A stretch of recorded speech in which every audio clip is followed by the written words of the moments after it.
Hello friends, आज हम करेंगे इनएक्सपेंसिव प्रोग्रेस पोइम की समरी। Let's begin. Historical poem inexpensive progress by John Benjamin is a historical attack to modern times. तो ये बहुत ही व्यंग्यमयी मतलब अटैक किया गया, हमला किया जो आज का टाइम है, मॉडर्न टाइम है। When man is destroying nature in the name of progress and prosperity. जबकि जो आदमी है वो तबाह कर रहा है, ख़राब कर रहा है, नष्ट कर रहा है कुदरत को, किसके नाम पर? तरक्की और खुशहाली के नाम पर। The increasing of industrialisation is the main problem for nature. तो जो औद्योगिकरण हो रहा है, बढ़ रहा है, उसके कारण ये मेन प्रॉब्लम है नेचर के लिए। जो मतलब नष्ट होने के पीछे औद्योगिकरण बहुत मेन समस्या है, मतलब मेन कारण है औद्योगिकरण नष्ट करने में कुदरत को। Human beings have try to withdraw the excess out of nature. तो ह्यूमन बींग्स की क्या रहे, कोशिश कर रहा है निकालने की, ज़्यादा से ज़्यादा कुदरत से लेने की कोशिश कर रहा है for their own benefits and their happiness, but they will have to pay a heavy price for their progress. मतलब जो मनुष्य है वो मतलब बहुत कोशिश कर रहा है कि वो निकाले, कुदरत से ज़्यादा ले ले अपने बेनिफिट, अपने लाभ के लिए, अपनी खुशी के लिए। But they will have to pay, पर उन्हें इसका मतलब पूरा पे करना पड़ेगा, बहुत high price for their progress. कि आज उन्हें अच्छा लग रहा है कि वो कुदरत को तबाह कर रहे हैं उसके लिए, अपने बेनिफिट्स के लिए, पर अगले मतलब आने वाले समय में उन्हें इसका बहुत ही भारी मूल्य चुकाना पड़ेगा जो उन्होंने अपनी तरक्की की है उसके लिए। Hills are becoming industrial areas. Industrial areas बन रहे हैं जो हिल्स हैं। The point is pointed to note that our hills are covered with tall steel frame works for carrying over head electric heads. तो पॉइंट हमारा ध्यान दिवाना चाहता है कि जो हिल्स हैं वो कवर हो रहे हैं स्टील फ्रेम वर्क से for carrying over head electric heads. The main covers is body with artificial fibres. ठीक है, तो जो उनकी जो मैन है वो कवर कर रहा है बॉडी विद आर्टिफिशियल फाइबर से। The modern man has no feeling for nature. जो आज का आदमी है उसके पास कोई फीलिंग नहीं है कुदरत के लिए। The point calls it an age without soul. तो पॉइंट मतलब बुलाता है इस एज को विदाउट सोल, बिना आत्मा के जो एज होती है वाली। The man is cutting down greenery at the road side. तो रोड साइड से जो ग्रीनरी है वो कट कर रहा है आदमी। There are no zigzag country lanes. तो कोई जिगजैग कंट्री लेन्स नहीं है। It is a fast moving age in which only speed matter. तो बहुत ही फास्ट मूविंग एज है जहाँ की सिर्फ एज मैटर करती है, एज नहीं स्पीड मैटर करती है only. In science the ancient in science are being replaced with modern science.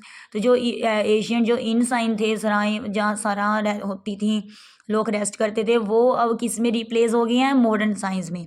Life has become subordinate to command, instruction and warning. बस लाइफ क्या बन गई है कि कमांड दो, इंस्ट्रक्शन और वार्निंग, चेतावनी। These science appear again and again at short interval. तो जो ये साइन है वो थोड़ी थोड़ी दूरी पर दिखते हैं। these articles these artificial are seen at regular intervals on the public highway। तो पब्लिक हाईवे पे थोड़ी थोड़ी दूरी पर ये दिखते हैं। there are traffic junctions। planted indulgence in vulgar pleasure। the man of today is going behind earning and spending money। तो आदमी आज किसके पीछे भाग रहा है? पैसा कमाने के पीछे और खर्चने के पीछे। there are many big buildings all around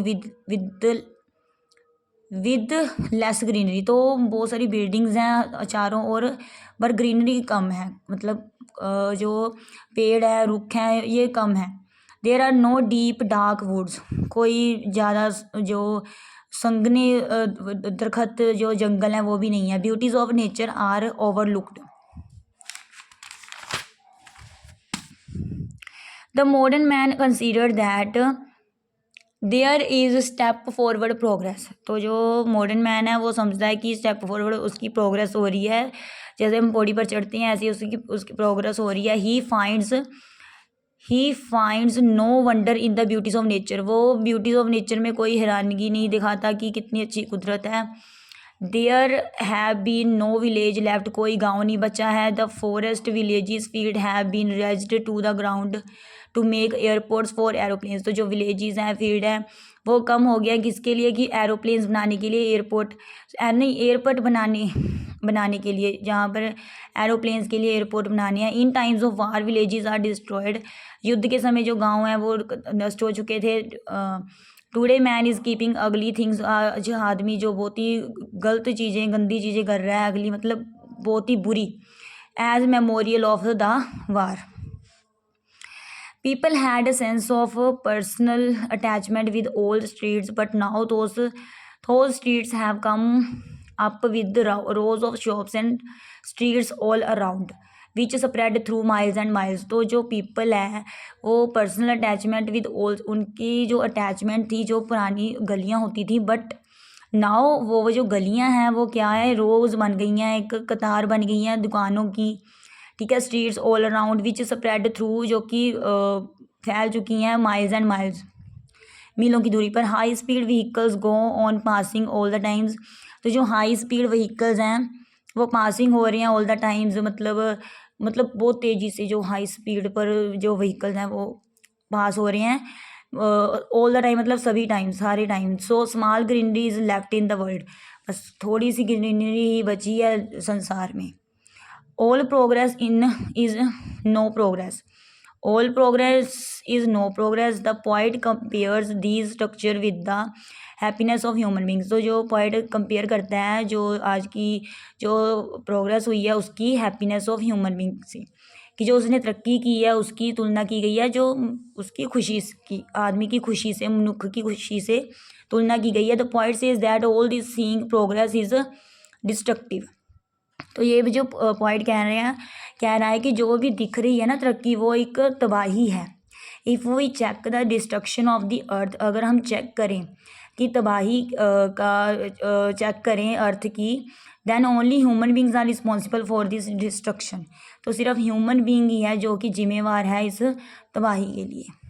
तो इसका क्रिटिकल एवेल्युएशन भी कर लेते हैं इन एक्सपेंसिव प्रोग्रेस का। तो इसका ये है कि sensitive and to natural environment, तो poet was sensitive to natural environment and surroundings, तो ही focused his attention on nature. Point sensitive है नेचर को लेके, इन्वायरमेंट को लेकर और सराउंडिंग्स को लेकर। वो फोकस करता है हीज अटेंशन ऑन नेचर, तो अपना ध्यान वो कहाँ करता है, नेचर पर, कुदरत पर।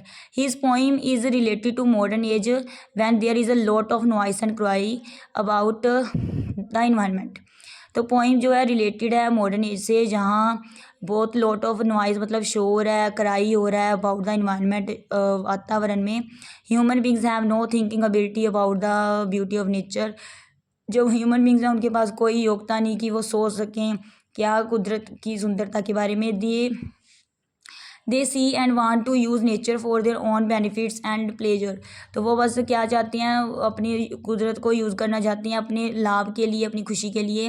दे will have to pay a heavy price for their progress, उन्हें इसके लिए बहुत भारी मूल्य चुकाना पड़ेगा जो उन्होंने प्रोग्रेस की है उसके लिए। The point use the word nylon which is an artificial fibre, तो पॉइंट यूज़ करता है वर्ड को नाइलॉन, जो एक होता है कपड़ा होता है, which is an artificial fibre होता है। The people have stopped using cotton cloth, तो पीपल जो है उन्हें वो स्टॉप्ड मतलब रुक चुके हैं यूजिंग करने से कॉटन क्लॉथ्स, मतलब कॉटन वाले सूती कपड़े। तो ये जो है ना ये इनएक्सपेंसिव प्रोग्रेस, इसमें कवि ने कुदरत, ये मतलब कुदरत से पता चल रहा है कि जो पोइट है उसे कुदरत की कितनी चिंता है, कुदरत से कितना प्यार है, कि वो उसे हो रहा है कि जो इंसान है वो अपनी प्रोग्रेस तो कर रहा है लेकिन मतलब वो क्या कर रहा है, प्रोग्रेस के नाम पर कुदरत को बहुत ही नष्ट कर रहा है और कर भी चुका है, कुछ ही जंगल बचे हैं। So these are very easy and simple notes of the poem Inexpensive Progress, which is written by John Baptist. If these notes help in your study, please like my video. Thanks.